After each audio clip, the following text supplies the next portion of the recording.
тема Холокоста не может существовать вне темы геноцида армян. Не может существовать вообще темы террора, темы геноцидов, темы уничтожения людей по национальному признаку. И сейчас мы надеемся очень на пороге столетия вашей этой страшной даты, что мы будем делать много вместе, что у нас будет общая книжка, общий, даже не учебник. Вы знаете, слово «учебник», вот тому, о чем мы с вами говорим, оно какое-то противное слово. Это не учебник.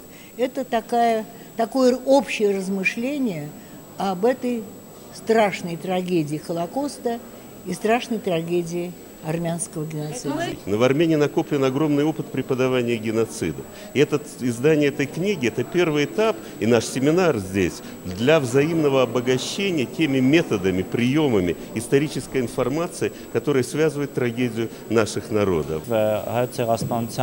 Թեմայի դասավանդման մեթոդամանության առումով նաև շատ հետաքրքիր ուսումնասիրել հոլոկոստի փորձը, հոլոկոստի դասավանդման փորձը։ Բացի այդ, բնականաբար երկու իրադարձությունները իրար հետ սերտ կապված են։ Աշխատանքների մի մասը, որ կատարվել է հոլոկոստի հիմնադրամներ, դա ռուսական դասագրքերում հայոց ցեղասպանության հիշատակման մասին աշխատանքներ։ Մենք ունենք պայմանավորվածություն եւ համատեղ ջանքերով պետք է աշխատենք, որպեսզի ռուսական դպրոցների դասագրքերում անպայման հայտնվի հայոց ցեղասպանության թեման։ Կան շատ կարևոր երևույթներ ու եզրույթներ, որ երեխան պիտի անպայման իմանա։ Դրանց դասավանդմանը անշուշտ պիտի անդրադառնանք։ Ինչու՞ չէ, նաև համաշխարհային փորձի հիման վրա տեսնենք այդ ամենը։